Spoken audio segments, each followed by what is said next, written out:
Good afternoon, one and all. This is me, Swati Gupta, your host for the technical session today. Today, as a guest of honor, we have Dr. Prateek Kali, who is the Faculty of Economics and Administration, Mayaskar University. To introduce about Dr. Prateek, he is a doctoral research at the Department of Corporate Economy, Faculty of Economics and Administration, Czech Republic. Earlier, he worked as director and professor at the leading university in North India. He is a specialist in the field of management with a keen interest in digital analytics, electronic commerce, e-service quality, and consumer behavior.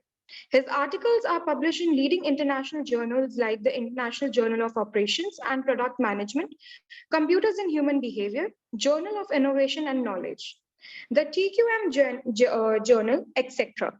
He is a reviewer for various A category journals. He has presented his work at several national and international conferences and received several awards and accolades for his work. Currently, he's editing a book related to digital analytics for Apple Academic Press, CRC Press. He is very well known for his novel smartphone user classification metrics called cellular graphics and holds a copyright for it.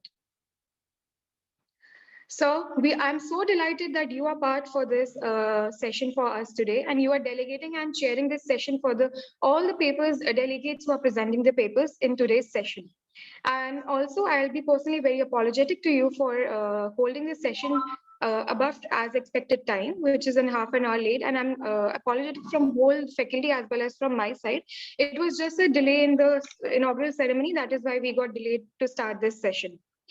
Talking about the faculty profile who is being coordinating with us today as a co-chair for this session is Dr. Ajay Kumar Pandey, who is presently working as Associate Professor, International Finance and International Business in Amity Business School.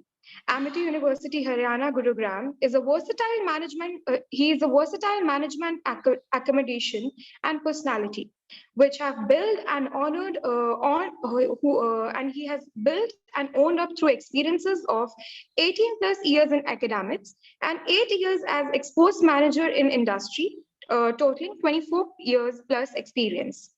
The credentials to the persona include a high number of research paper publications, conferences, FDPS, case studies, workshop, presentations, PhD guidance to research scholars, and carrying out attendant range for academic administrative responsibilities.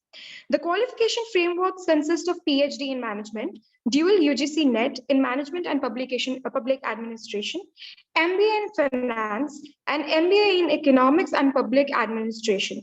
He also holds up a degree of PGD in international trade and BSc biology. To begin with the session for today, first I would like to call upon our guest who is chairing the session to come and say a few words before we start for the delegates before we start with the session. The forum is all yours, sir. Thank you, Swati. Many congratulations to Amity University for holding this international conference. And it's a new experience for me as well, because I have hosted a lot of conferences so far. I have also chaired many sessions, but this is actually a new experience for me, for waiting 40 minutes for the session. And it is also very nice that my name has been misspelled. You have given me a new surname in the poster as well. So altogether, it's a very nice experience. Now I understand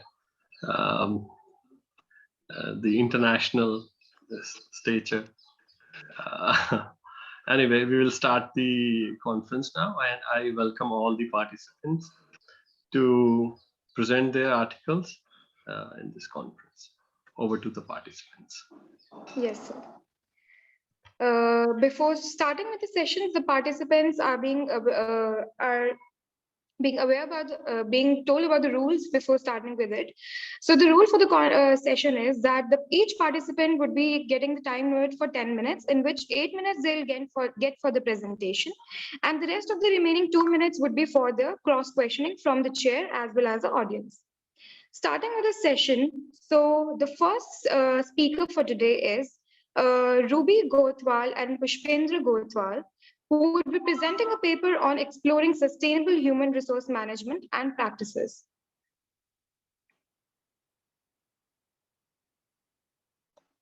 Do we have Ruby Gothwal here?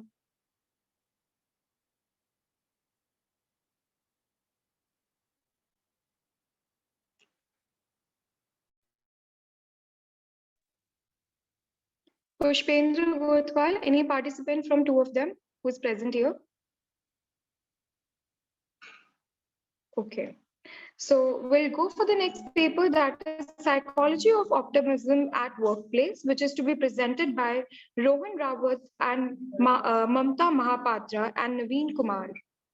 Yeah, hi ma'am. I'm Amrita Bedi, and on the behalf of Rohan, I'm telling you that he is stuck in some meeting and he will be joining very soon. He has already left the message on the group regarding regarding the same, so he will be joining very soon, ma'am. Just give some Yeah. time. Okay. Yeah, thank you, ma'am. So thank you so much.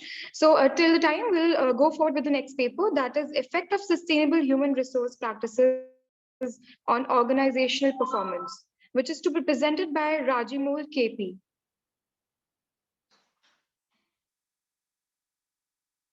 Uh, is Mr. Rajimul KP present here?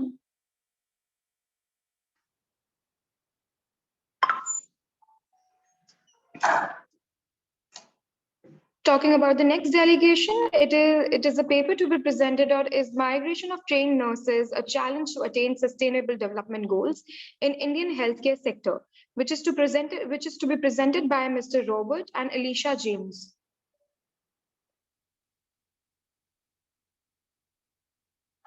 Anybody of the participant is present over here? Yes, ma'am, I am. Ma'am, I'm doing a research paper. I will be presenting a research paper. So if you allow, I'm Amrita Bedi. Yes, please, ma'am. Please go forward. Just give me a minute. I'll just share my screen. Sure, sure.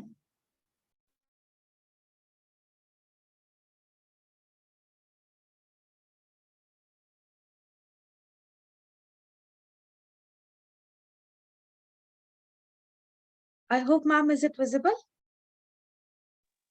Yes, ma'am, it's visible. Yeah.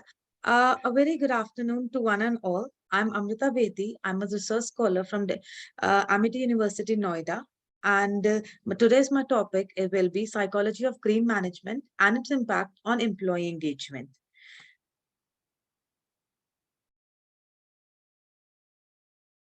To begin with, as we all know that India is one of the fastest growing economy with the growth rate of 6%. This is a data from the UN in 2018 and 2019. And also, India is the second largest population, resulting in enhanced industrialization and hence environmental degradation. Nature has provided us with limited resources, but we as a human want everything to be unlimited. And that's what caused the environmental degradation. And seeing this as a background, the need of the hour is to go green, to understand the concept of green manage, to understand the concept of greenery, to understand the concept of how to go green. So in the organization concept, the green management is taking a major step to enhance the pollution level and how um, to make sure that our resources are we have to reserve our resources and how we can take that forward. Keeping this as a background, the term green management it can be defined in a layperson language in a way that indulging in eco-friendly practices in process of management.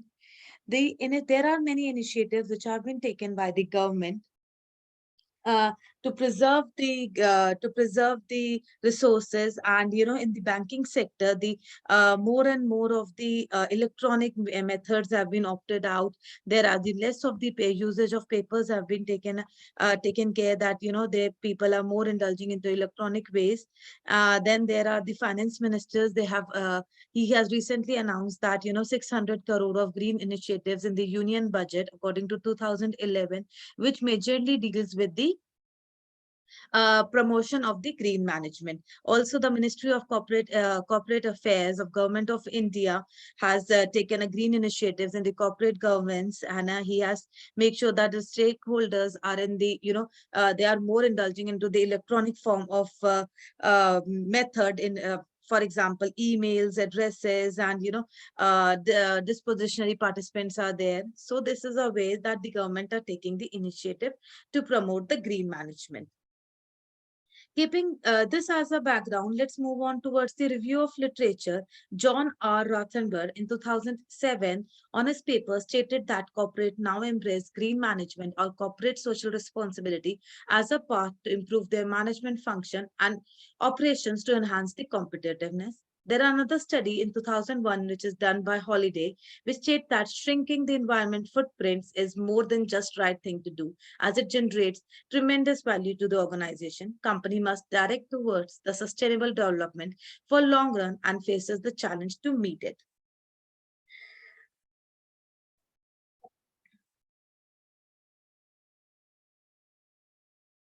The next variable apart from the green management is the employee engagement. In my study, employee engagement, it can be defined as an extent on which the level to which an employee in an organization value, enjoy, and believes in their job profile. The more the employee engagement, the better the performance of an employee, resulting in the more satisfaction. So altogether we can say that employee engagement is considered to be the major variable, major pillar in the organization. Now, the concept of green employee engagement.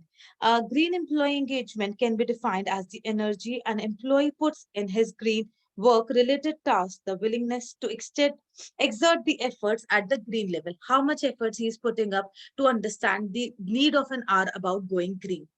Taking this as a background as a whole, my objective of the study is to study the conceptual knowledge on the green management supporting interview analysis, to explore the perception prevailing on green management implementation through extensive research and established theories, to understand the impact of green management on employee engagement on the basis of live interview conduction, to establish the implication of green management practices in existing management era. For the same, I have done the present study utilizes the exploratory method approach based its analysis on the data gathered from the interview methods, as this approach would provide the insights of the employee's attitude and perception of the research problem identified. For the same, I have done an extensive interview collection from the different organization, from the managerial level to the clerical level, all the employees, and try to understand what are their understanding about the green management. The interview was a self-conducted questionnaire which lasted for 20 to 25 minutes for each participant, and there I understood the in-depth understanding of how the green management, how the concept of green management emerges in their organization. Based on my research and based on my data collection and procedure, the results are as follow. While taking an exploratory stance, it was essential to plan the kind of analysis for qualitative study. Here we have conducted a thematic analysis as there's a lack of sufficient literature within the Indian context. Although there is not extensive literature which has been explored, the procedure in conducted thematic analysis, we have delightfully followed the instruction prescribed by the Braun and Carl. The thematic analysis, there are certain themes which were being generated after doing the thematic analysis, and the themes are as follow: the digitalization, use of environmental friendly products, healthy lifestyle, and more productivity. The digitalization, as the term digitalization, as I understood from the data collection, the various codes which have been resulted are the less use of paper, avoiding of plastic products, more use of technology, more to be saying no to the plastic, and so on. So digitalization can be according to, there are, the employees, they have termed, they have stated that less work of paperwork, less use of paperwork, and more to the digital work. If it's a digital world, I support the use of less paper. So these are the statements which have been given by the various participants while discussing the green management. The next code which was the code which was found was use of environmentally friendly product. The use of environmental friendly product have been the next theme, And the codes which were identified were the bamboo pens, the biodegradable products, recycling of the products, use of less to less plastic, and more of the tree and natural made products. So there are the statements which was highlighted by various participant, that green management should be the one of the yeah, sorry. Yeah, one of the participants stated that green management should be user-friendly, make a business sense, and lead to the optimal change in the status, which and use of more of the bamboo pens, less of the plastic, and less of the usage of pen inks. Rather than pens inks, we can use the anytime we can use the computer, and more of the uh, uh, products which are recyclable. So the next, moving on to the next theme which was identified was the healthy lifestyle. By the healthy lifestyle, the various codes which were identified were well-being improvement, healthier workplace environment, planting trees, more understanding towards the life well-being. The next theme which was identified from the statements were the more productivity. The first is the holistic. The various codes which included were in the more productivity were holistic approach towards the work, strengthen customer loyalty, boost employee morale, increase in the production. So these are the various themes and various codes which were identified from the thematic analysis, and the analysis for to use the to conduct the analysis procedure. At least software was conducted, which made my work very easy, so that the codes were easily identified. Um, about the employee engagement, when the questions were asked that how you relate the green management to the employee engagement, there were various there were various understanding. There were various codes which emerged during the procedure, that there were the improve in the social images, the increased saving, and change in the commitment level. Obviously, when you're understanding the need of an hour about the green management, you tend to engage yourself in such a way that you feel satisfied, and uh, you feel as if you have done a task which is so meaningful. As the green employee engagement can be defined as the energy the employee put in his green work related tasks, the willingness to extend the efforts, and green level. Keeping this in mind, the conclusion of my study stated that the future of green management appears promising for the organization development. Green management is a part of revolutionary movement, adding up to the utility and to promote the sustainability to human existence, complemented with the development. It is the core value. Its core value is to turn the people green and deliberate environmental justice to other living creatures due to exploitative culture of the business activity. Going green also covers useful role in making the employee aware of and concern of the preservation of nature resources, and contribute to the control carbon emission in the form of pollution. Hence, from the qualitative analysis, it was analyzed that the best option for any corporate is to opt for the green management. And now this is the right time to select green management globally. There also up much scope for the further study in this field. As you know that there were certain suggestions and recommendations which I understood while doing the research. The first and the foremost is that the green human resource management is the very novel area in the field of human resource management, and hence not much researches have been done on this area.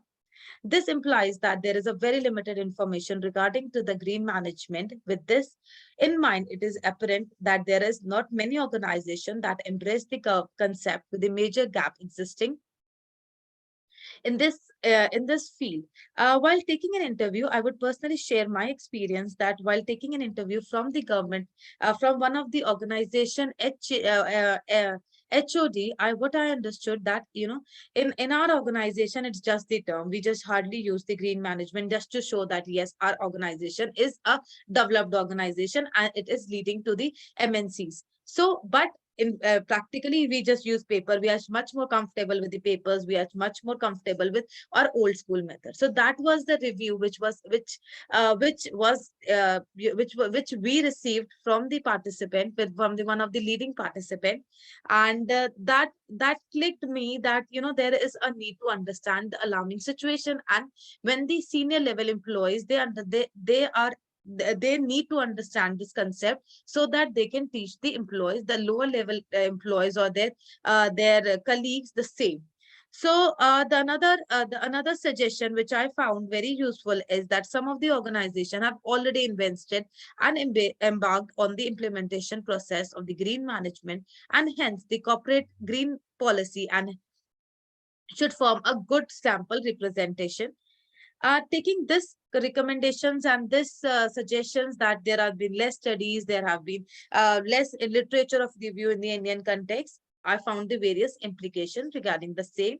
In today's, the following implications are: the management can utilize the indicators when it wants to make decision and how to invest in and foster green human resource practices. Theme listed in the study can help corporate to improve organizational operation activities and their competitiveness throughout the global as well as the local market. It helps to retain the talent and skilled workers having concern over environment who are the assets to corporate and model citizen. Through practicing green management in the office, we can achieve more efficient use of resources and reduction of waste, save energy and money, and help improve our working environment. Since the world is moving at a very rapid pace and corporate are in hurry to expand, the inculcating the concept of green management can lead them to have the world-class standing, as everyone are aware of environmental need for the change of betterment. Keeping this as my conclusion, I would like to say thank you to each and every participant and judges who gave their precious time to listen to my study. Thank you. Thank you so much, ma'am. It was a lovely presentation by your side. Now, all the candidates as well as our jury, the forum is open for the questions. I request Ajay sir as well as Pratik Kalia sir, our guest for today. If you have any Uh, questions, you can proceed with the proceedings. yes, Pratik Kalia sir, are you hearing me? Yes, yes, Yes, yes. sir. Hello, Um, sir. uh, Hello. Yes. Nice how are meeting you? you, sir. I'm fine, Same sir. here. Okay, Good. surely we will have a much of interaction after this session. Sure. So, if you would like to ask any questions, sir. Yes, I have few queries related to the methodology. While presenting, I wanted to see that how many respondents you interviewed, and they were from which organization, what was their descriptives like demographics, and how did you reach the saturation, how many candidates you interviewed. Basically, I uses the thematic analysis questionnaire, self-made questionnaire. That was a 10 questions which I constructed with the help of my guide, and the sample size were of 50 50 uh, 50 participants, which included male and female. Majorly out of 50, 20 were at the highest level of the management, which they're like the experience level were more than 10 years in the organization, and others were from the managerial level, which experience from the 5 to 10 years. So I differentiated on that. And you had a structured questionnaire or it was a semi-structured?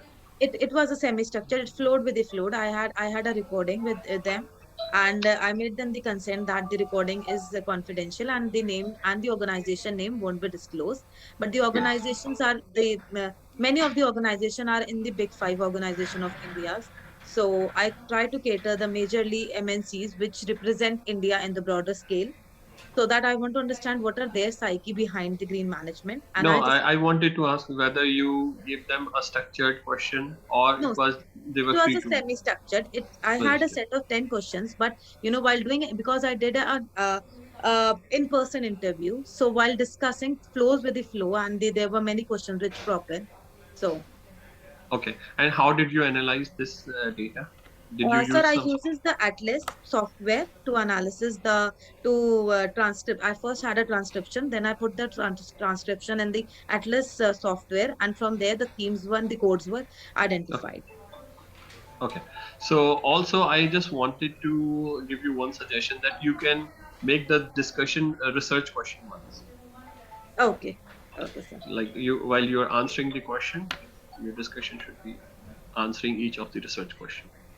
Okay, And sir. and also there should be some theoretical relevance. Although you have given some managerial implications, but this is my suggestion to you. Thank you, sir. Thank you. I'll keep that in Over to mind, and Dr. Ajay. thank you for Okay, suggestions, sir. okay. Thanks, Pratik sir. Yes, Amrita, yes, your work is quite good, but you see, now things have moved ahead. You see, you are just talking of an era where having an acknowledgement of this awareness about this green concern, about this high carbon print and reducing this carbon print. This is not become a passe. This is not now the things are there. Companies actually have started implementing it. You see, we normally the companies have what they have a this um, HSG report, okay, ESG report, that environment, social, and governance ESG report, and they are working. Their ESG indexes have been developed, and not only that, sustainability value, how is to measure it, this has been developed. So the implementation stage is there.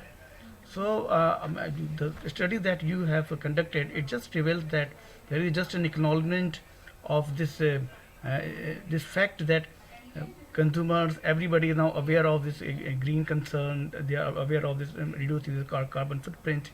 But from implementation side, your research doesn't speaks anything. So I think there is what something some lacuna is there. Otherwise, yeah, it looks quite authentic. Sir, I'll definitely keep your suggestion and value, sir, Okay. and I'll keep on working on the same. Thank you for your valuable time. Okay, thank you, Mary. Yes, Swati, I think we have, Kalia sir would also perhaps agree that we don't have much of time. So I would rather advise all the rest of the participants to just give a brief introduction, come to your objective, and then explain how you conducted your study, and then finally conclusion. Try to Yes, sir. shorten it as quickly as possible, right? And Yes. then we will have a discussion on that, meaningful discussion, so that it becomes interesting for all of us. Yes, sir. So Right. before moving forward, I would again like to thank all the participants who waited for actually a half an hour for us to join. And also, I like to be apologetic to our guest for today, uh, Prateek sir, because we know that you had an issue with whatever you stated, your name as well as the introduction. So we'll keep this in mind that the next time this never happens and the introduction and everything goes well. On behalf of university, is apologetic for the fact that we have started the meeting late, and we know that everyone's time is very valuable. So I hope you accept the apologies, and we can carry forward with the session. Yes, please. Yes. So the next speaker on the speakers list for today is Miss Lovika Goyal, and Professor Ravi Kiran and Dr. Subhash Chandra Bose. They're presenting they have the PPTs made on the paper, impact of leadership and control on family business, performance through strategic decision making, first and second generation ownership analysis. Miss Lavika, are you present?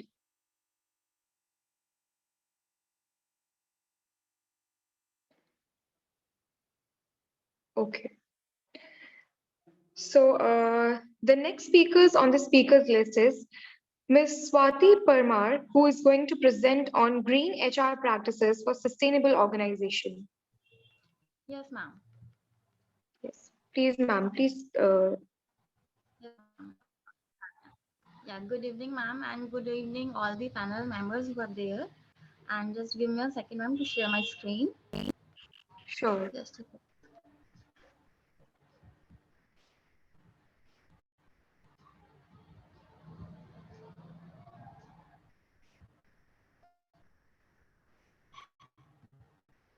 Yes, ma'am. Uh, yeah. Uh, I'm a Swati Singh, and I'm from the Amity University, Gurgaon. And my research paper is on the green HR practices for sustainable organization. And this is a conceptual perspective.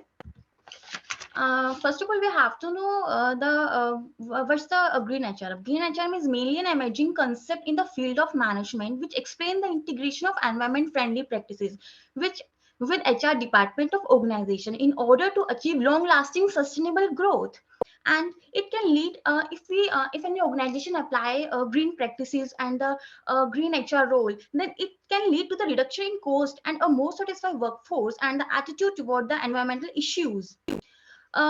Basically, green nature is not only include concern towards green practices into the environment, but also stand for the economical as well as the social being of both the employees and the organization within broader concept. HR has a significant opportunity to contribute to the green movement and the motivate the society to work for greener business. This paper will enhance knowledge awareness and a better understanding about the green management idea. This paper is proceeds by reviewing existing literature briefly on the green HRM, followed by the conceptual perspective of the few practices of firm performance. In this study, these studies have some. In this study, I just review many literature of different authors and the concept, and we have worked on the conceptual framework. Here is the objectives to study the green HRM practices and to study the role of HR for sustainable organization. Also focus on the significance of green HRM. Now we come to the green HRM practices. Green HRM, in this, green HR is considered to consider many practices, and these practices are most mentioned cited practices in our relevant work.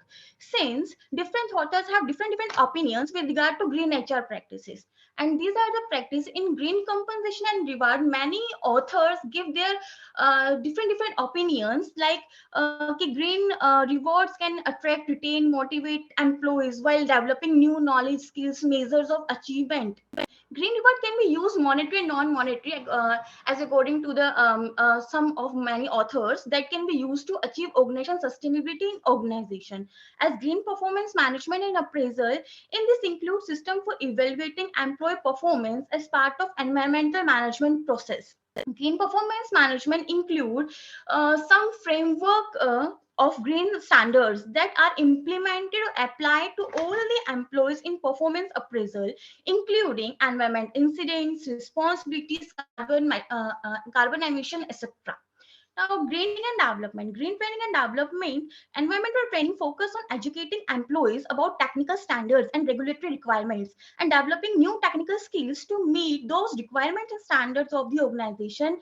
And organization not need only develop more training sessions for the employees for sustainable management, but also as well all training effort to carefully evaluate the general effectiveness of it. Now, green recruitment and selection. In this, Your slide is HR not moving. manager It is is just responsible. Swati, just sorry for to intervene. Your slides are not moving. It is just stagnant. You keep moving your slides. Okay, sir. Now we come to the role of HR in the corporate sustainability. In this, the strategic role of HR links ethical principles, corporate social responsibility. HR functions create a map to sustainability. HR employees can use daily tools to support and embed sustainability. In this, focus on open and transparent communication style, design reward for employees who take innovative environmental initiatives, communicate about going concern issues, and regulate feedback to employees for achieving environmental goals or enhance environmental program. These are the green HR practices, role of HR in corporate sustainability, and the importance. All these I have reviews in many literature reviews in many authors, like importance of green HR in sustainable organization, like helping companies to bring down cost without losing their talent, helps in achieving higher employees job satisfaction and commitment, which leads to higher productivity and sustainability. These are these. In this research methodology, a detailed literature review approach has been adopted for research purpose, highlighting the practices and the role of HR for sustainable organization. The data is collected from various research articles, conference proceedings, and the reports. Now we come to the conclusion. After analyzing the various literature of green HRM, conclude that organizations have adopted many green HRM practices as an integrated part of their organization culture and play a role in sustaining their environmental organization. Serious approach should be taken to implement practices and communicate them to employ and encourage practices to be adopted practices and communicate them to employees and encourage and appropriately reward of such green initiatives. This study concludes that effective practices and rules enables managers to boost employees' skills, hence achieve more sustainable performance. Now we come to the future.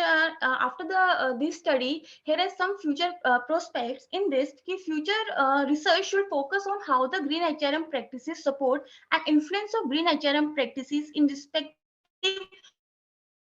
organizations in moving toward environmental sustainability. The people in organization need HR and also focus on the responsibility of HR manager to embed a green philosophy into company mission statement and HR policy. These are the references and this. Thank you.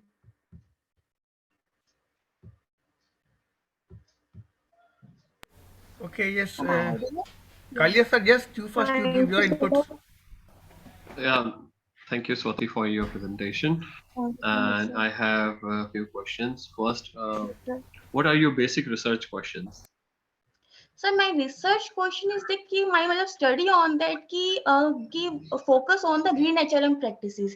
कि there are many green practices like recruitment, training, and reward and Give me compensation. a So concrete research question yeah, in 2 lines. actually, What is so your my research is conceptually, and I just review all the literatures in many different authors, and on that basis, I have some conclusion कि company कि GRM which is how much important for the company and is it applied by the organization by the HR or not. So this is the my work on that. but Swati, before we leave for a destination, we have to first, decide that from where we'll be starting and where we'll be ending. Yes. Are you getting my point? So research question sets that path for us. So until unless we have a concrete research question, no problem. As a researcher, I understand it's a learning process. I will share one of my article which is based on a systematic literature review. It will be useful to you. Thank And you. also you should mention about the inclusion exclusion criteria. Very popular approach is Prisma approach, which very popularly people use it, and Okay. which database you have used, whether Scopus, Web of Science, or freely available database, and why. You know, what is the authenticity of that particular database, and then also the basic approach of your analysis. Like typically people use TCCM approach, and at the end you should give the propositions based on your findings. That what future researchers, because you will be setting the future course of research. So what proposition future researchers should be testing? Okay, I'm just dropping a link of my recent published article, which you can use as a template to improve Yes. your article. All the best. Thank you so Thank much, sir. Thank you so much, sir. Thank you.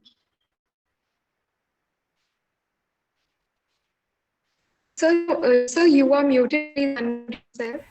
Okay, yes, Swati, your presentation was quite all right, completely in conformance to this theme of our this conference.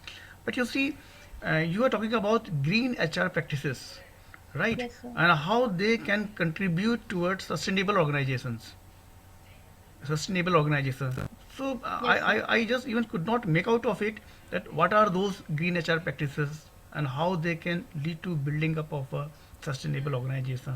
Can you just in a 2 line, 4 line, can you explain just that so that I can Yes, have this understanding that sir. yes, this is in our Yes, HR practices. yes, sir. For the sustainable organization, there are some practices that I have mentioned: green recruitment and training and development, reward and compensation. All these are the practices that through the we get a sustainable organization. And the role of HR that in today many of the organization does not apply completely for sustainable organization. So these are the roles, and the HR managers have to work on that. That I have suggest in my slides. And how can they can turn into green initiatives, this HR practices, recruitment, and this training, and this talent say acquisition.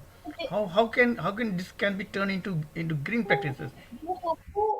they have to focus on open and the transparent communication style and design reward for employees when take innovative environmental initiatives and communicate about going green issues. strategic role of HR link, ethical principles, all from all these strategies, they can get a sustainability in organization. Can you make me understand what exactly is green in it, in all these practices? Green. What is green in it?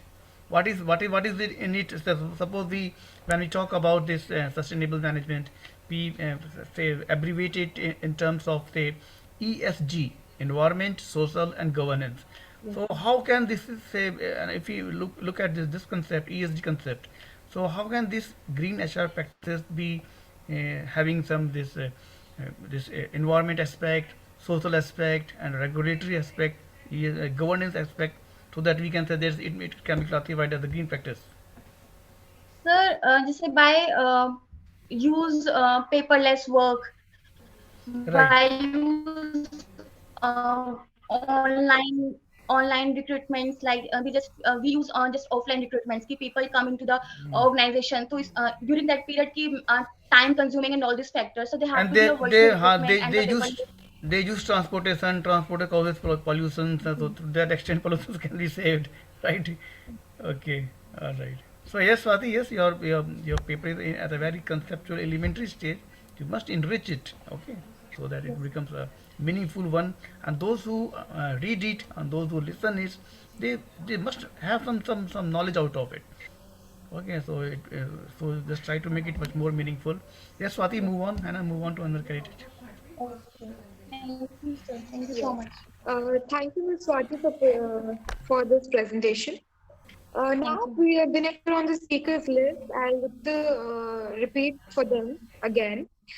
Ms. Lavika Goyal, who is going to present on impact of leadership and control on family business performance through strategic decision making, first and second generation ownership analysis. So, Ms. Lavika, please carry forward. Hi, good afternoon, ma'am. Just let me share my screen Good first. afternoon. Sure.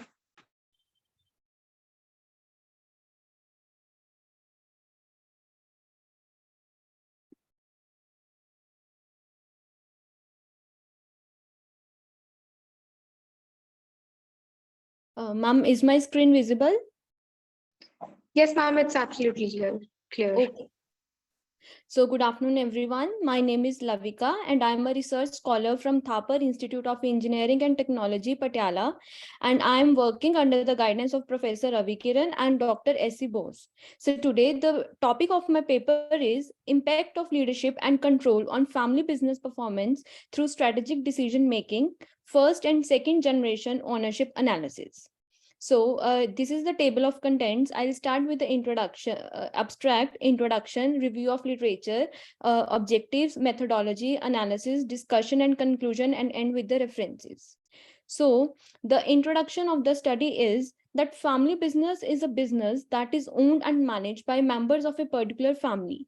And so family business are moving towards a new interdisciplinary approach towards business, particularly leadership, emphasizing on planet, people, and purpose instead of maximizing the profit.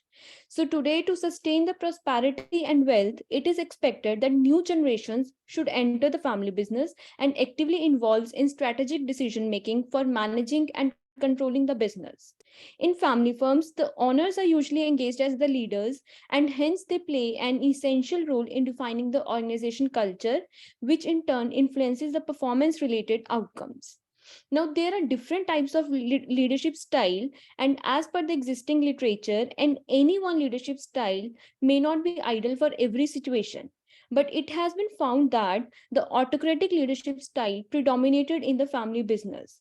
But however, with time, there was a need for change in leadership, and other style like transformational leadership style made its way.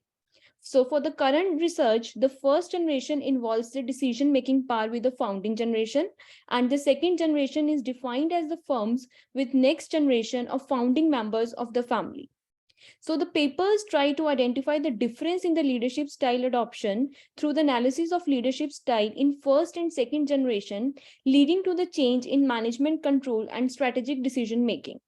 Now, many earlier studies have attempt to establish a relationship of leadership style adoption through firms' working environment, but little emphasis has been there on the basis of first and second generation ownership.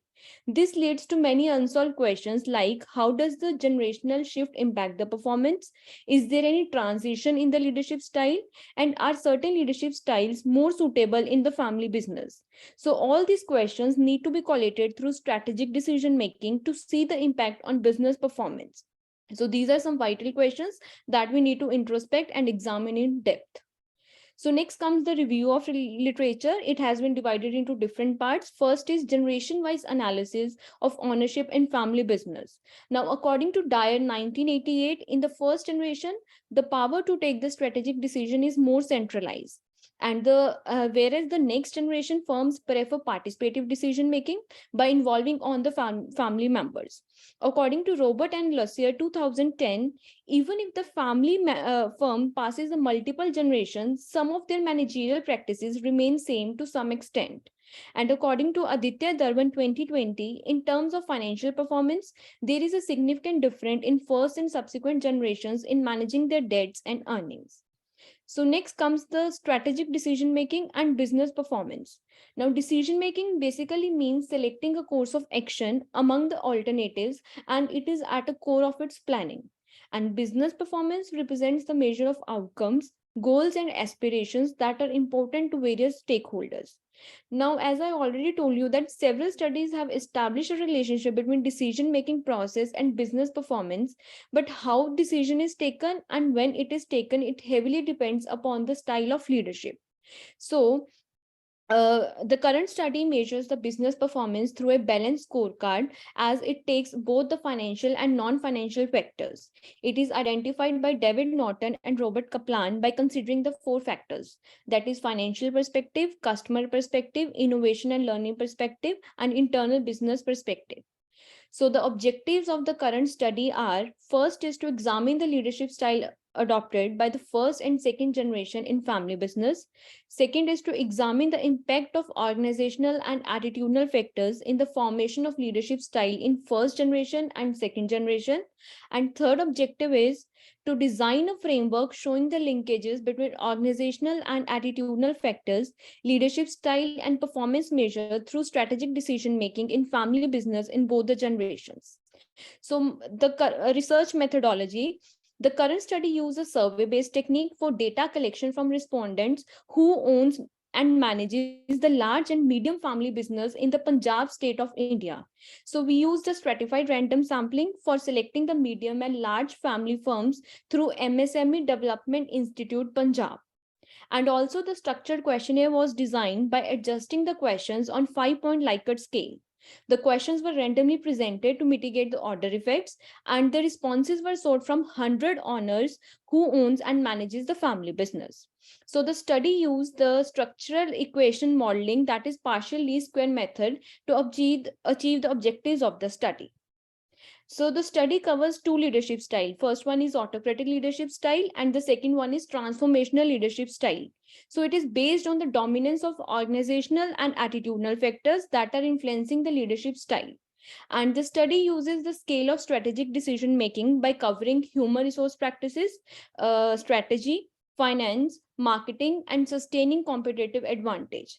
The organization factors for the autocratic leadership style include directing, rigid work environment, and for transformational leadership it covers the delegation and trust. And the attitudinal factors for the autocratic leadership style cover commanding and unconditional obedience, and for transformational leadership style it covers guidance and visionary. So the analysis of result. So by using the partial least square method, we did the analysis of the result. And firstly, the reliability and validity tests were conducted on both the model, that is first generation and second generation. And from the both the tables, you can see that the acceptable value is above 0.65, which shows that the adequate reliability of all the scales. Next is to check the discriminant validity. We use the Forner and Larkel criteria, which shows that the values on the diagonals represent the square root of AVE. since the square root of AV shows that AV values are higher, depicting the inter-construct correlation between the values. So we can say that discriminant validity of both the model was also reliable. So this is a structural model of first generation and the second generation. Here you can see that the R square value of business performance is 0.598, and for the second generation model it is 0.761. So we can say that for the second generation model the value is much higher as compared to the first one, and we can say that this model is more acceptable, which shows that the transformational leadership style has a more impact on the business performance of the family firms. This is the path coefficient of construct, which shows the different relationship between autocratic leadership style to strategic decision making, autocratic leadership style to business performance, transformational leadership style to decision making, transformation leadership style to business performance, and strategic decision making with business performance. From both the models, we can see that the strategic decision making and business performance has a acceptable value, and so that we can say that they have a they have an impact on each other. And from the table, we can see that the R square value of the first generation model is 0.598, and for the second generation, it is 0.761, which shows that there is 76.1% of variation of the business performance in the second generation and 59.8% of variation of business performance in the first generation. So from this, we can conclude with the discussion, which reveals that while taking the strategic decisions, autocratic leadership style become more significant in the first generation, whereas transformational leadership style emerges as significant style in the second generation. And also, strategic decision making style is related with the business performance. The results support that the effect of transformational leadership style on business performance through strategic decision making was higher in the second generation. So the present study provides that the evidence that transformational leadership style is more suitable for second generation as compared to the autocratic leadership style exercised in the first generation. So it was an effort to draw the comparison between autocratic and transformational leadership styles and to highlight their impact on strategic decision making and business performance. So it is the time to adopt that style of leadership, which we can say, which will promote trust, delegation, guidance, and a visionary outlook. Also, the results highlights a shift in the leadership style from autocratic to transformational, with the transfer of management and control from the first generation to the second generation, because the study indicates that autocratic style and strategic decision making explain 59.8% of business performance through the mediation of strategic decision making in first generation, and transformational style predominated in the second model with 77.3% of variation of business performance. So the new generation should prefer transformational style in comparison to first generation preference, which improve the business performance as it has been reflected through the results. So the implications of the study is that the leadership style, either autocratic or transformational, directly impact the strategic decision making. So hence, family owners need to be very careful while taking their decisions with respect to HR practices, marketing, finance, and developing the business strategies for sustaining their competitive advantage. The analytical model also depicts the linkage between the leadership style, strategic decision making, and business performance, which can be used as a reference for enhancing their effectiveness.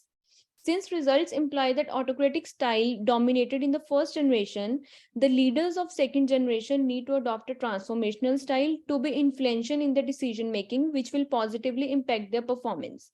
Also, the current study will act as a guidelines for the new generation to accept how adopting a transformational leadership style may help improving the business performance. So these are the references that I have used. Thank you.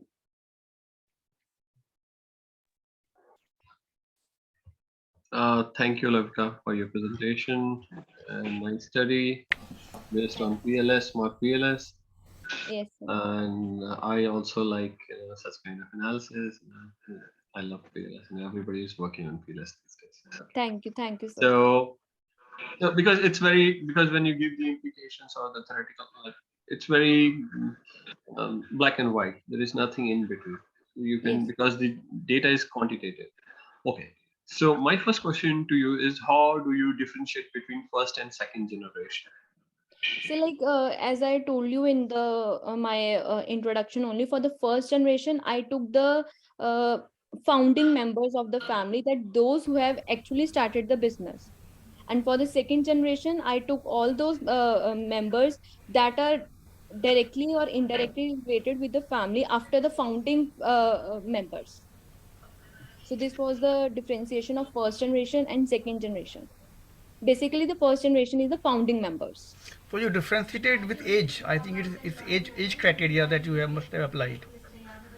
So it is not basically the age, it is basically those who have started the business are the founding members. Okay. Yes, sir. So you straight away ask this question, that whether you are a founding member or you are a second generation member running the business. Sir, actually, for in my structured questionnaire in the demographic profile, I have asked many questions. That is, Yeah. whether your business is in first generation, second generation, or the third generation. I Right, have right. also asked whether you are the founder of the business, you are the son or daughter of the family business, or you are the grandson or granddaughter. Also, I have asked whether you are indulged in manufacturing business, service business, or the retailing. So I have bifurcated it on very different aspects, and on that basis, I have divided it on the basis of first generation and second. Perfect. My internet connection was a little jittery in between, so I lost the conversation. But Okay, I get your answer that you are, a okay, systematic way of differentiating between second and okay. Because I was thinking that you have taken age as a moderator. Okay. okay, And in your analysis also, what you can do, you can code first generation, second generation, and instead of making two models, you can use the generation like as a moderator, and you can take other factors also, because that will make you understand the true story behind the. And this is how you can give more solid implications. For example, education and okay, the family background, okay, okay, the origin or something like that. The financial strength. So okay. the risk, because all these things will affect their risk taking capabilities and other things as well. I'm just Yes, assuming. yes, sir. And one more suggestion to you related to methodology is use STMT, because I hope you will be striving to publish this article, or Yes, this is sir. published. Yes, sir. Okay, so you're working to publish this article. So also you should include your model in the presentation. So automatically, yeah, yes, you have done that in your Yes, sir. I have given the structural model. this touchdown model. So Yes, when sir. you give the hypothesis, also you show the model. So give the HTMT criteria, that would be more acceptable. Sir, I have done this in the paper, but not shown in the presentation. I thought that it will be very lengthy if I'm going to explain each and every table for the Yeah, PLS yeah, section. yeah. And since you have said that you have collected data on other parameters also, you can use more moderators, and Okay, fine, you fine, sir. can make your article more solid. And one more thing, use a Yes, sir. theoretical background. Okay, fine, fine, sir. Okay, use a theoretical background. So what is doing what, and in the end, because you have to propose some theoretical information. Okay, okay, Okay, okay, all sir. the best.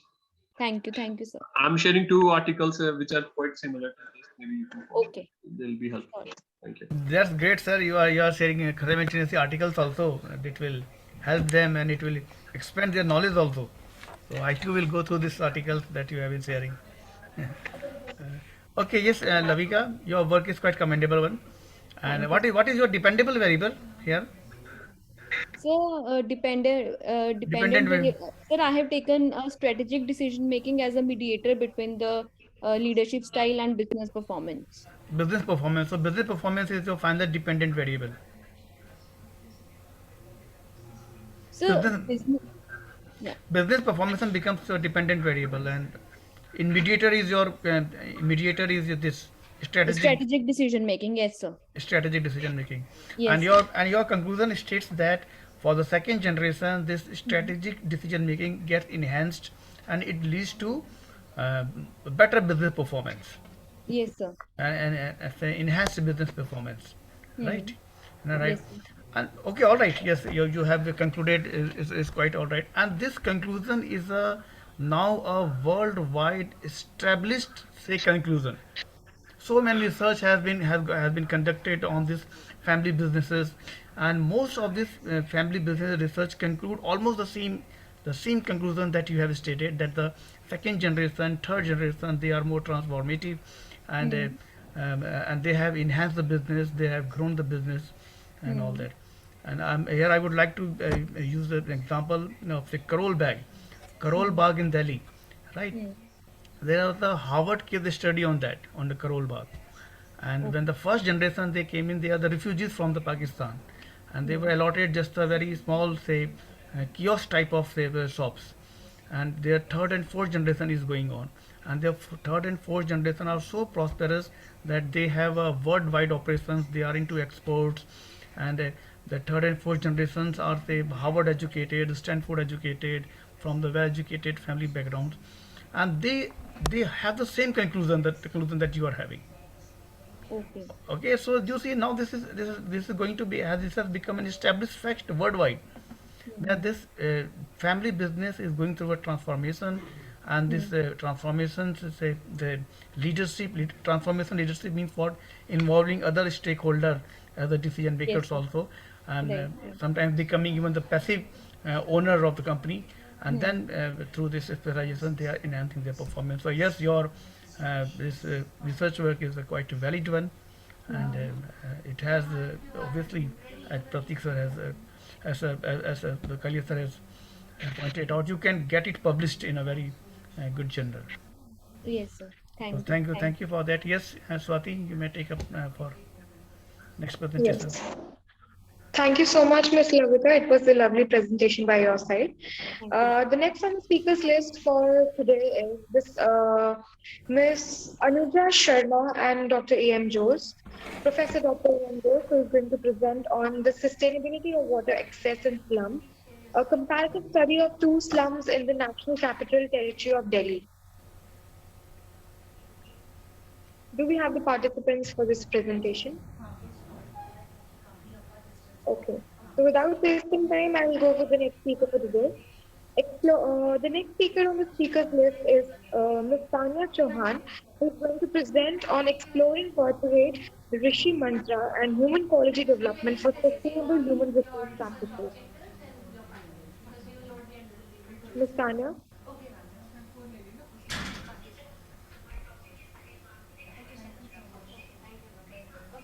Okay.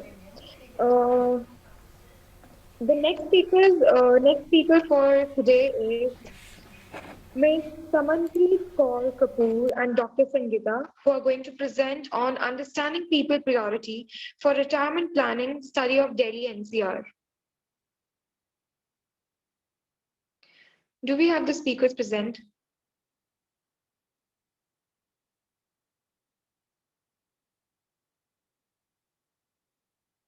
I'd like to carry forward with the next speaker. The next speaker is Mr. Sigdar and Subha Chandra, who is going to present on skill transfer through National Skill Qualification Framework as a viable option for industry, academic link. Do we have the participants present?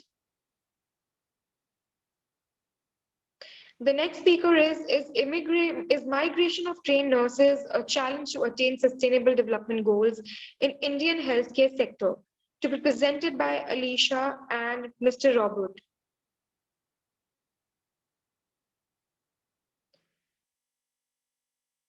The next speaker is Mr. Rajimal KP, who is going to present on effect of sustainable human resource practices on organizational performance.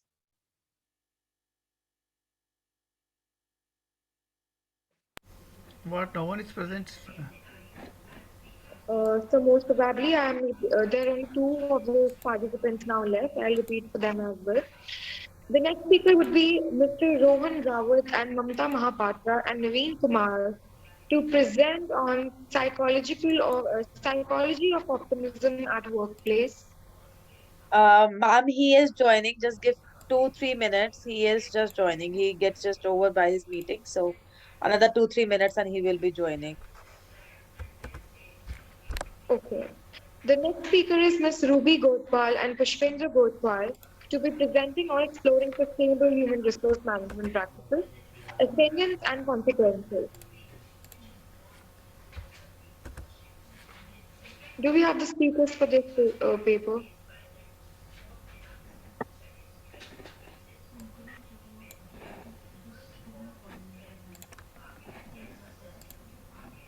Okay. So I'd like to call Mr. Rohan for the presentation till then because the speakers for today's meeting have not yet joined. Ma'am, Hi, yes. Yes, sir, please. ma'am, my name was also there in this list to present my paper. So can you please tell me your name because your name is Um, not visible on the screen. I'm Mr. Sachin Juneja. Sachin Janeja. Yes, yes, sir. Please tell me your topic, Hi. please. I'm just looking towards this certain Juneja's name, and I know him personally quite well. So I was just wondering that why I have not been called. So I think this one is So as per the list which we have, so as per the list which we have received for the candidates, the name for Mr. Sachin Janeja is not present. But okay. yes, I can mention it at the following list and then can add Okay, his name in let the us list and we can carry forward with the presentation. okay, let us include him, and we will have his presentation in this meeting itself. Of course, he is here. Then why not? Yes, sir. So next speaker on the speaker list is Mr. Sachin Janeja, who is going to present his paper. Thank you Please, so much, sir. Swati ma'am, for accommodating me. It seems my the schedule there, so I was accommodated in this group. Um, Good evening, judges, Pratik sir and Dr. Ajay sir. I hope you're doing fine. And Right. Thank you. Hi, yes, Sachiji, you may continue, please. yes, sir, I hope my screen is visible. Yes, sir, it is visible now.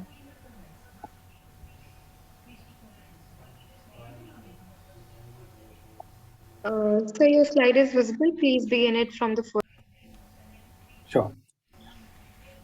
So, good evening, one and all. And my topic for this conference presentation is sustainable entrepreneurship, designing green practices in tourism by EcoPlot. I have been supervised by Dr. Padmagali Banerjee. She is the president at Sir Parmarvat Singhania University, Jaipur. And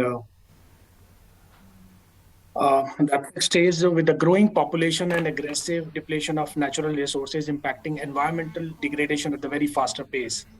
Sustainability is now not a niche term, but it is demanding more aspect to preserve the future of nation. From resource efficiency to reducing carbon footprint, sustainability is an inclusive approach for an entrepreneur. For that very purpose, we took this case study to inform our readers about EcoPlore, which is an eco booking, a hotel booking platform for their notable practices, which includes real world applications of the company's offering and the recommendations that support sustainable entrepreneurship.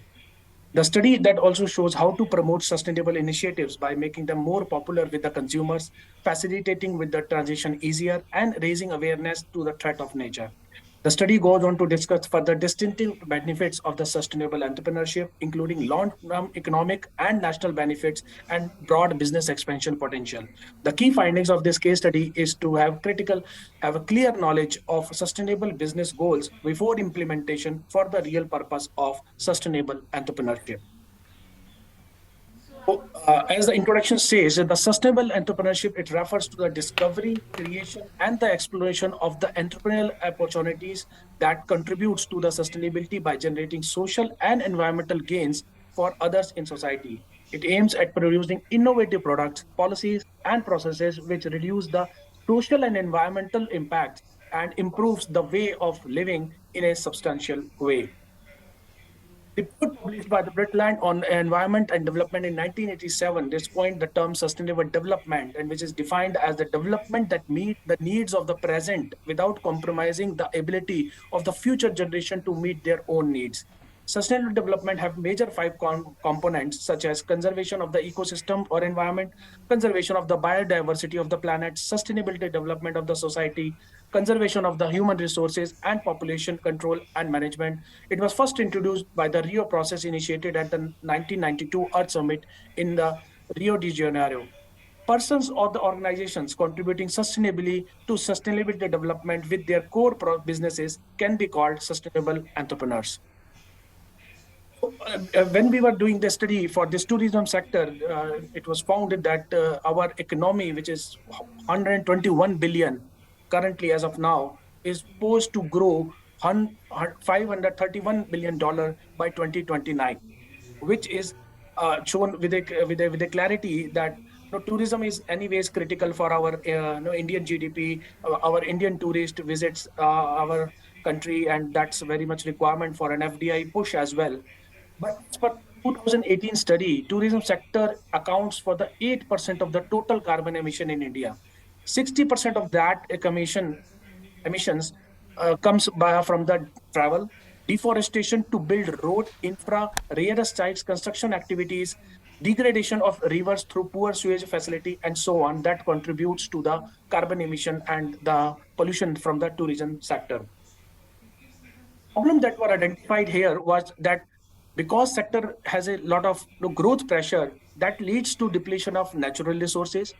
The second comes depletion of the land degradation, soil erosion, deforestation, construction activities, water pollution, sewage issues, effect on the marine life. That gives an adverse impact on the use of facility, which is more than the optimum capacity of the resource. That pushes the local economy adverse pressure, using more than the optimal resources that a common man require. And that's how sustainable tourism comes into the picture, which becomes a relatively concept that people are not aware of how they can contribute to the nation, and as by even by becoming a sustainable entrepreneur. That brings us to our story to EcoPlore, which was born in 2018. This is a travel booking platform that only promotes eco stays for the travelers who cares for the mother nature.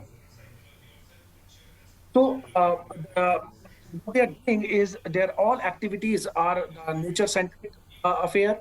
Uh, that are located to mountains, beaches, forests, and river. EcoPlore is very sensitive when it comes to choosing a particular hotel while on onboarding, and that brings to a discussion around sustainable buildings. For example, in their all the platform, the hotels that the stays that they are promoting are where plastic is a no big no for them, and eco stays hotel are harvesting solar energy for their electrical requirement, rainwater harvesting to store water, and there also they are pushing for vocal for local. That means generating local employment for the local community to prevent migraine run, thereby reducing the burden to the urban societies. Here she is Na Prasad, founder and CEO of EcoPlore, and she is a gold medalist in the political science from IHE Delhi. She did her journalism from diploma, and her previous experience in journalism as an CNN IBN study. And she has been facilitated as a young champion of the earth by UN Environmental Program. She EcoPlore as a platform received 50,000 grant from the Fellow of Women Entrepreneurship, the government think tank Niti Aayog, and they have been recognized as the top startup for Smart 50 by IIM Calcutta Innovation Park. This is the images of the Nature's Lab Hyderabad of the EcoPlore, one of the property that they promote. Now, the concerns that we found in the sustainable entrepreneurship defined by the EcoPlore while in our video interview discussion with them is first is the property selections.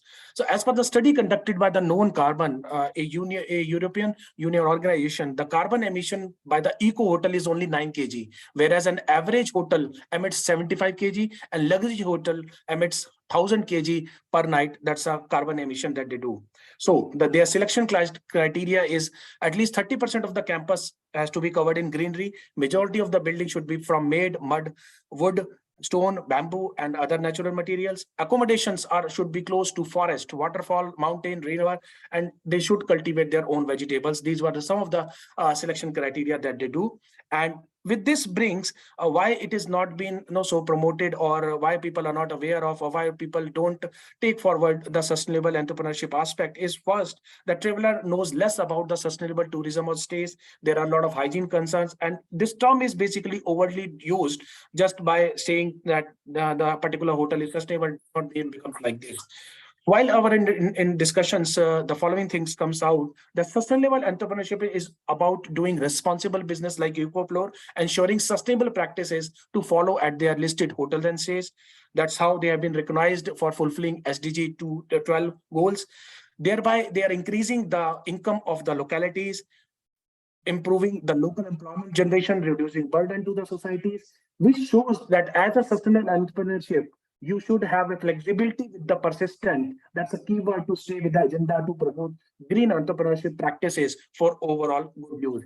And that's how our conclusion comes that it should be sustainable entrepreneurship as defined by the Prerna Prasad. She is a journalist, and then she has done a lot of jobs in the journalism, but her love towards giving back to the nature, and most importantly, in a very significant way, sustainable entrepreneurship is driven by the intrinsic desire.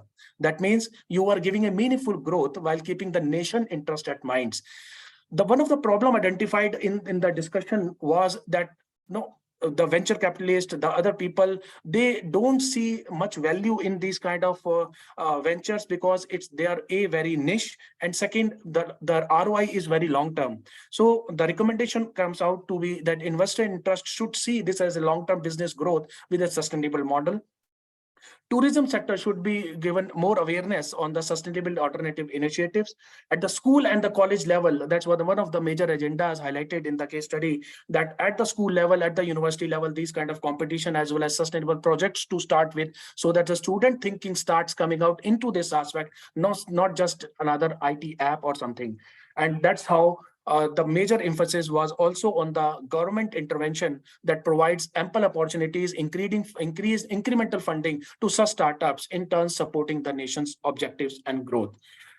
You and that's how it says by the Neil Bromethill that the best business solves real problem. We have created an example of a business that can be scaled, profitable, and do good in the world without charging a premium. And this sets a perfect example to design sustainable green practices and build a business that has a real meaning of sustainable entrepreneurship, like EcoGlore of India. These are the references that I used in my study. Thank you so much. Sir, over to you. Slide. Yeah, Yes, sir. Sachin, very nice. Very, Thank you so much, sir. It was a lovely paper. yeah, it was such nice. Thank you so much, sir. It was a lovely paper. Now I would like to call Prateek, sir, for giving his remarks on the same.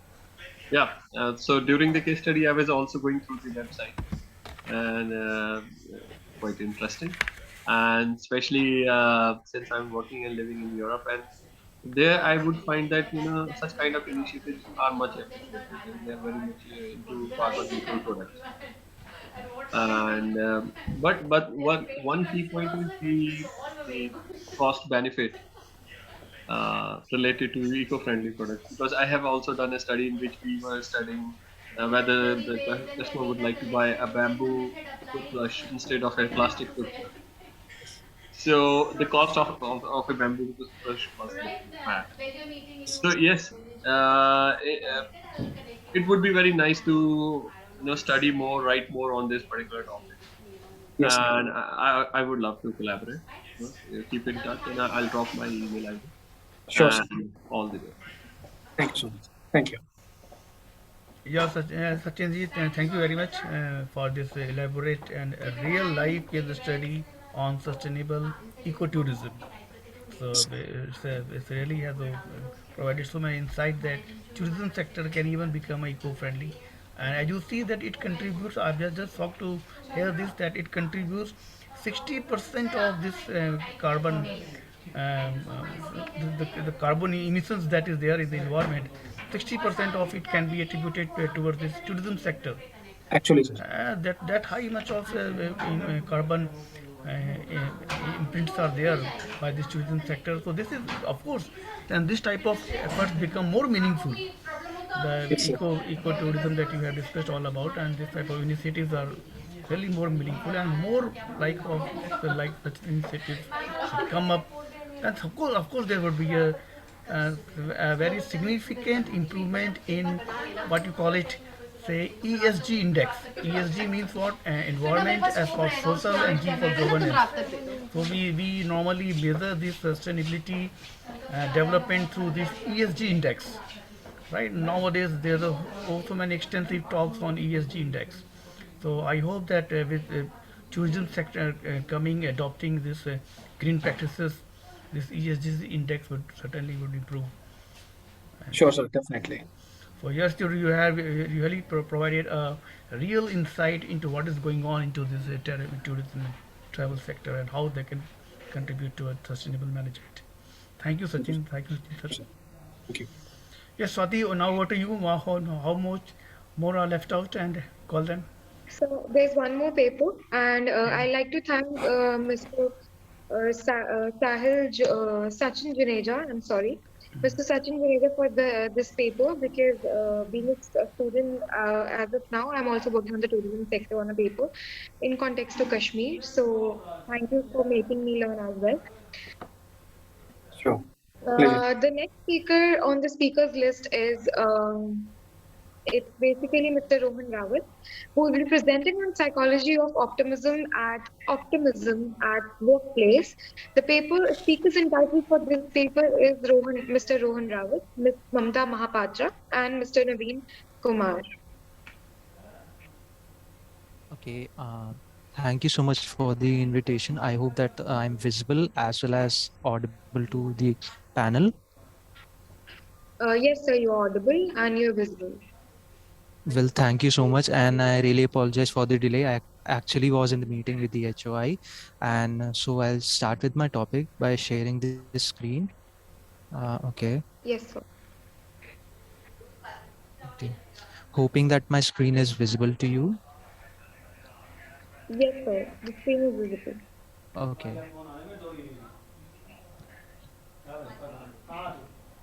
Okay. So interestingly, my topic is psychology of optimism at workplace. Although we are dealing with management topics, and that's quite interesting, but this topic, psychology of optimism at workplace, we are trying to understand that how well optimism can be a catalyst in the positive work environment, and that is actually a debate which many of the startup in today's world are picking up. So that's what we are trying to do. And I have worked with two major professors, one from Amity University and another from University of Delhi, while getting a very better insight of this review. So, well, the topic of my discussion will majorly cover the introduction, a very brief introduction, followed by some interesting and a crisp review of literature that was done on this particular topic. I will definitely introduce you to the problem that is there, which we are dealing with in this particular paper. And in a diagram form, I will be showing you the research methodology that I deployed so that scholars can definitely gain an insight and follow the same methodology, a structured methodology for this. And then we will be jumping on to the results and discussion and finally concluding the presentation. So while as far as introduction is known, like I said, I'll be short on the introduction because it is actually a psychology based introduction. So it all started when we are talking with the positive psychology at workplace. We need to understand what positive psychology is, because see, workplace actually involves human beings.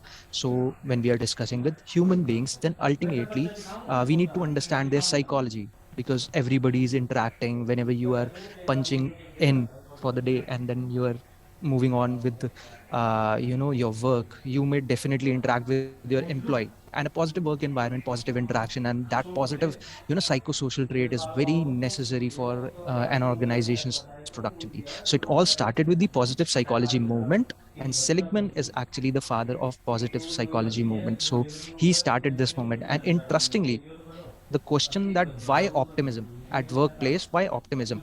So optimism is an essential positive, you can say, psychosocial characteristics.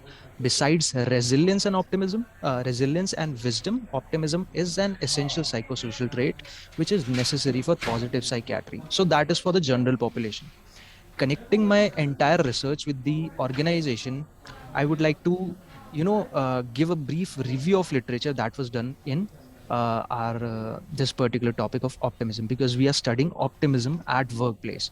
So, well, optimism can easily defined as that it is basically an attitude that good things will happen in futures, or someone's aims or wishes will ultimately be fulfilled. That's the basic definition. Now, this is the APA's Dictionary of Psychology definition. So that's the definition. Many works have been done on optimism. Some of them includes the uh, painting that was given by that was kind of painted by Vladimir Mayakovsky. So it was optimism because it was part of the realism movement. So that's the reason why this painting was also, whenever it is a part of whenever movement is there. So ultimately, literature, painting, discussion, philosophy. So optimism actually originated from this particular painting and this particular realism movement. Some of the early research which was done on optimism includes one done in 1981, which was published in 1988.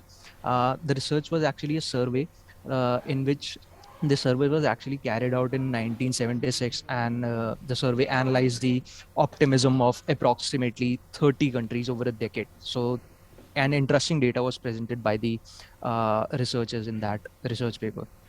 Another interesting research was done at the time of the wars. So American and Soviet adolescents were actually worried about the nuclear war. So how, like, these wars and nuclear wars affected an adolescents optimism? These were the initial researches, the you can say credible researches which was done on optimism. Now, while reviewing the literature, we discovered that there were approximately 6 systems of optimism. When we study human psychology, then there are approximately 6 systems of optimism. So this complexity has been defined, and it is very useful in understanding, or you can say applying, the optimism psychology of optimism at workplace. I need to define the problem because I'm dealing with the psychology of optimism at workplace, and I'm presenting this research paper in front of the panel. So I need to define the problem, and I'll start with one evidence. So that basic evidence kind of instates that an ethical work environment. So number one, an ethical work environment and organizational trust. So these two aspects, they kind of affect an individual's optimism, and this further improves or directly kind of impacts an individual's performance. So that's the latest research that was done on optimism. Besides, there were many researches, but this research was one of the latest credible researches that was done on organizational sector. On the note of this evidence and connecting this with the initial evidence which I presented, that optimism is one of the most important psychosocial trait by this research quoted by Jesti and Vaya. So we need to understand that how good an optimism can be for an organization, for the people in organization. So this thing requires a proper evidence-based analysis. So we have already defined the problem in this case. So aim of this particular research paper is to analyze optimism studies at workplace, so that researchers, scholars can build up their entire theoretical points over on this particular topic. They can develop their foundation of the uh, operative models on this particular topics, and HR practices can be improved, work environment can be improved based on these theoretical discussions and these theoretical review. As far as my methodology is concerned, that how I carried on this research, this is something which is very important. So I followed Prisma 2009 guidelines. Now these guidelines were given by Mohar et al. And according to these guidelines, there are 4 stages of reviewing, or 4 stages of doing a systematic review. Prisma actually stands for preferred reporting items for systematic review and meta-analysis. That's what it actually stands for. And in this, there are 4 basic levels. First level is the identification. In the identification, we actually identify the database, we identify the keyword. So my keyword was optimism, and the database which I chose, it was Web of Science database. Web of Science database is like one of the preferred, you can say credible database after Scopus. Obviously, many research scholars would know it, and the scientific, and the researchers and the professors would know it. So I preferred Web of Science database, and the keyword which I typed in the database was optimism. So I typed optimism.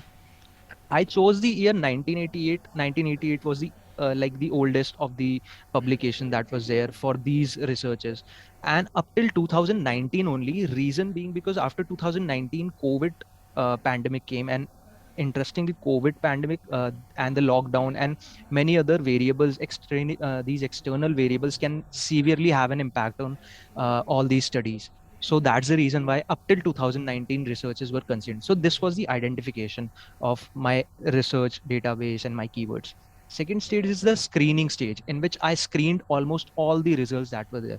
So I actually screened 3,324 open access results. Yes, I definitely did that. So out of 15, like 15 9 to 7 researches, I kind of only reviewed the open access results because of the publication related, copyright related issues. So I was able to access those only. So 3,324 researchers were actually screened for their relevance, and I later on discovered under the eligibility heading, I discovered there are 236 relevant researches that were actually related to the variable optimism. And out of these 236 researches, only 16 researches were there which were actually related to the work sector, or you can say were done on employees. So this was my inclusion. So this current study involves 16 researches, relevant researches, which were done on employees. As far as my results and discussions are concerned, so I have entire table ready for this, but I felt that I should discuss this in a very theoretical manner. Table was actually a bit lengthy, so it couldn't come in one slide. So there were about approximately 16 researchers, and these researches were between 1988 to 2019 on optimism. And ultimately there were two research works that were published in 2012 years, six research works that were published in 2015 years, and three were published in 2016, and two researches respectively in 2017 and 2018. And finally in 2019 there was actually only one research published. And while analyzing all these researches, I was able to figure out that yes, there can be six major themes that researches, all these researches can be clustered into six major themes.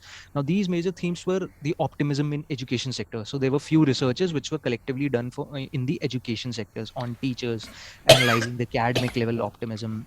So these were the first, this was the first theme. Second, in the healthcare sector as well, on the employees, optimism has been studied quite well. In public sector also, optimism is there. So that was the third theme.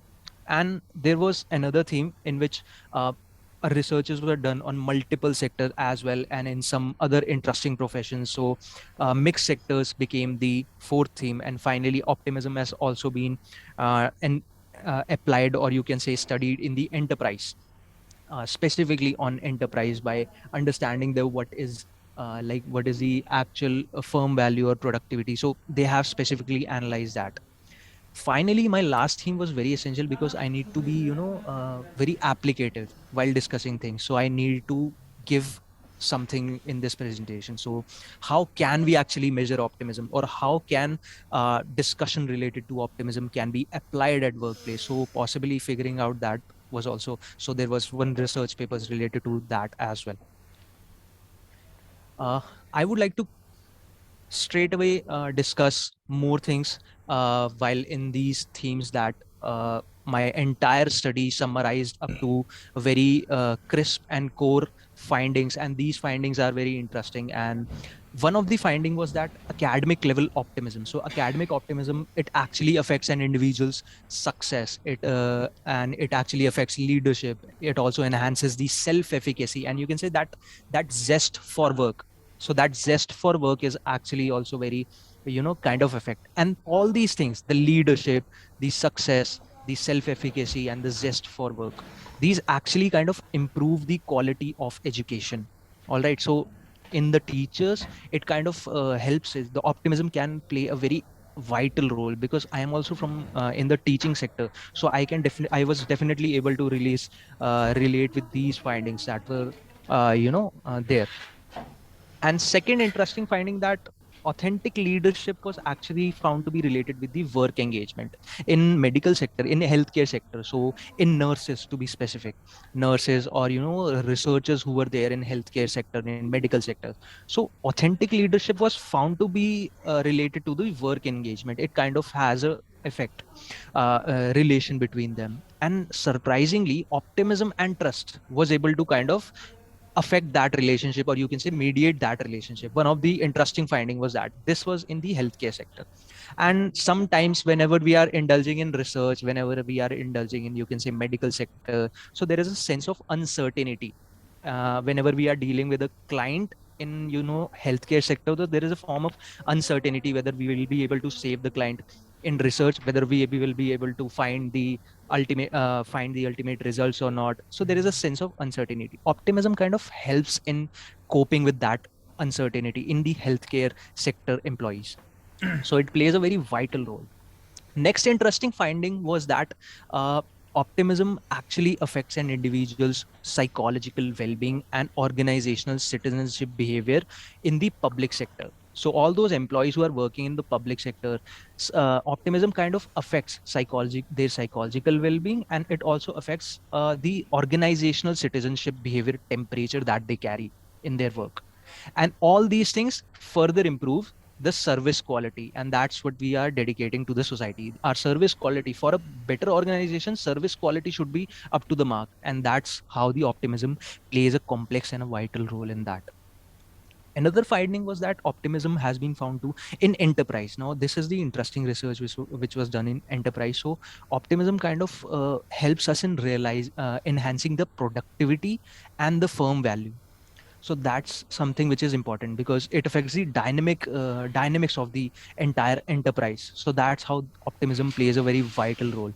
And uh, it also, overall, if we see, there was another finding which was done, and which was done in few of these researches, which was common in all. So in or like attitude towards organization change, optimism plays a very vital role. So and this change, organizational change, is something which many leaders or many managers, they kind of escape from that. They try to stick to the very old culture. But today is the culture of change. That's what we are dealing with, and we need to be very flexible in that amount. Possibly optimism helps us in the attitude change. So that's how we are dealing with. Optimism can definitely be measured. Optimism can be measured through many psychological tools, and one of the most vital tool is the life orientation test revise.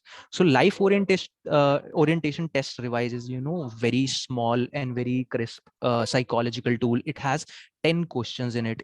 Individuals optimism level can definitely be measured through that. So concluding with my entire presentation, I would like to tell that optimism can be measured through life orientation test revise. And whether we want to apply, how can we apply? If I am a counselor in an organization, the best thing which I can do, the best thing which I can do is the uh, measure an individual's or employees optimism level. Just a moment.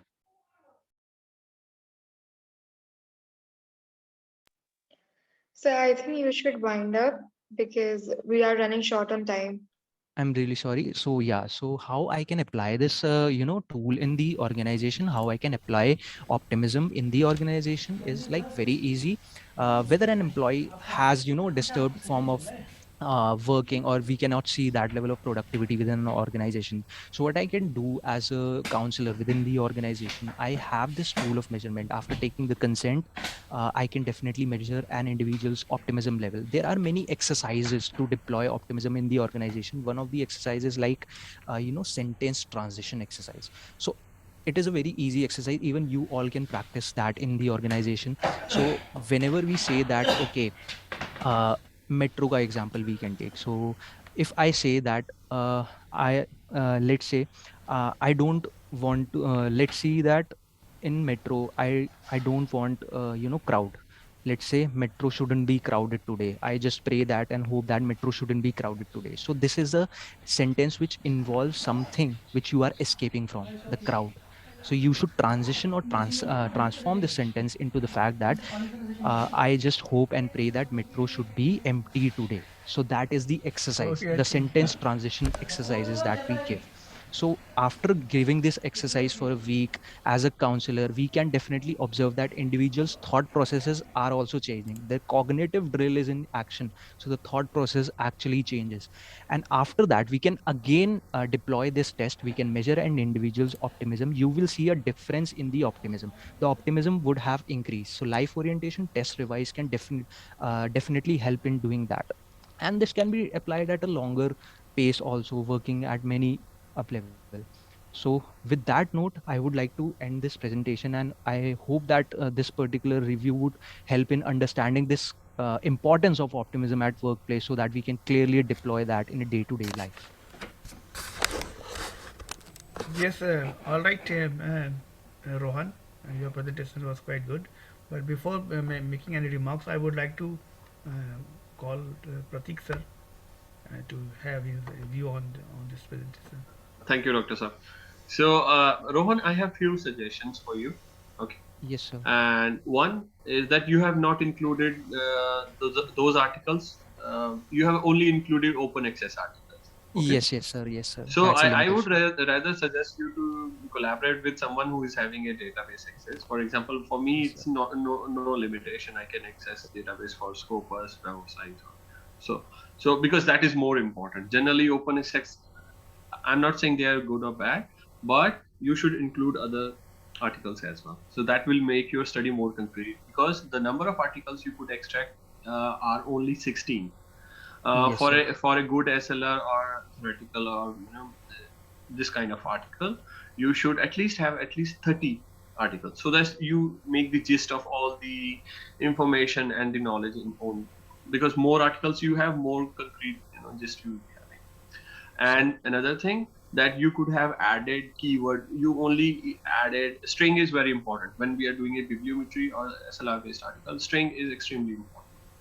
So optimism plus workplace, because you're working on optimism in workplace. Okay. Yes, sir. And the kind of themes that you have extracted are contextual themes. For example, they're about sector on industry. Okay, so you can take say TCCM approach. For example, I will be interested to know what theoretical models, like what theories are applicable in optimism in workplace. Okay, so what kind of theories? For example, typically in consumer behavior we use theory of planned behavior. Yeah, in technology we use technology acceptance models and stuff like that. So theoretical. Also, I would like to know the constructs involved in optimism in workplace. For example, what are the dependent variables? What are the independent variables? What is affecting what? And in between, what are the mediating variables, moderators? So we can make a complete model of that. Tell That would be very interesting. Yes, Okay. sir. And then methodology wise, you can also criticize, and methodology wise also you can find out that whether articles are generally focusing on qualitative or quantitative technique, and how and what they are giving in the output. Okay, so these are my suggestion. Plus there are, like, for example, optimism during turbulent times, say during COVID. And as a PhD scholar, or as an academician, you have to be optimistic when you submit your article, and then you keep on waiting for 2 years. So yes, just an example of being a doctor. Also, you have different kind of optimism. So what are the challenges based on different content? That would be interesting. Love to work more on this if you would like to collaborate. Thank you, All sir. the best. Suggestions were really helpful, sir. Okay, yes, good, Rohan. Your work is quite commendable. As sir has suggested, you should have included more papers to substantiate your conclusion. And besides that, yes, you have captured almost all the sectors where this optimism can be applied. Health sector, education sector, enterprises, mixed sectors, and all that. So this way, this has increased the scope of this optimism, and this is not just a psychological aspect, but it's an aspect, leadership aspect, which should be accepted by all. Should be worked on. So it should imbibe by, should be adopted by all. So this way, your work is quite contributory. So all right, Sir. thank you, Rohan. And Swati, yes, anybody else we have left out?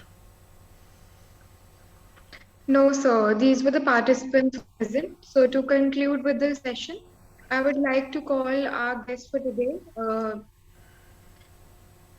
I audible? Yes, now just you are audible. For a pause, you have become audible. Yeah. So to conclude with the session, I would like our guest for the day, Dr. Prateek Kaya, to please address the audience by the concluding remarks. Right, sure.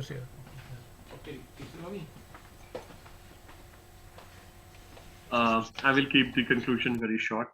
And congratulations to the whole team, Dr. Monica, for the invitation, MIT University.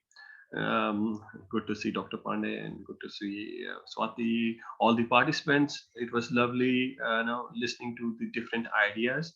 And basically, these platforms are, give us opportunity to collaborate and troubleshoot. When I was doing my PhD, I was not getting enough. I used to travel to a different city to meet a professor, to find solution to one single problem. But now we have such kind of platforms where you can, so conferences are places where you can get instant review of your work. For example, if you submit your article, you get review after 6 months. So, but in in 30 minutes, in 1 hour, you are like getting a lot of expert reviews. So it is good to present in at such places, and it's a good venue for a good collaboration in future work. So all the best to all the participants, and thank you so much.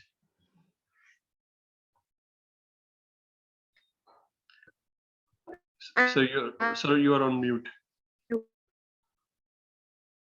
So yes, thank you, Pratik Kalia sir. Your presence has energized the whole environment, and we feel very much connected to this concept of this sustainable management, and your contribution is also quite commendable.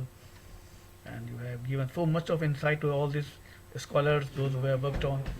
Though obviously they will improve, they will have a much more improvement on their research work.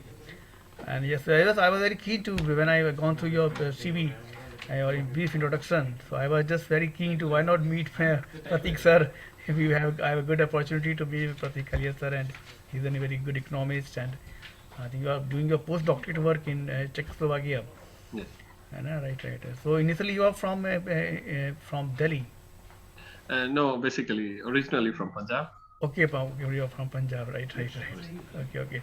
So one day we sure will meet, and I will see to it that you come to MET campus someday, and we would Looking like forward. My pleasure. Now that we are already engaged and we have known each other, obviously we look forward to more of your contribution in coming conferences, on your coming academic platforms, different platforms. Definitely. Looking forward. Right. Thank you, sir. Thank you. So I think yes, we should wind up this session, right? Okay. So now, okay. Thank you so much to all the participants for joining for today's session.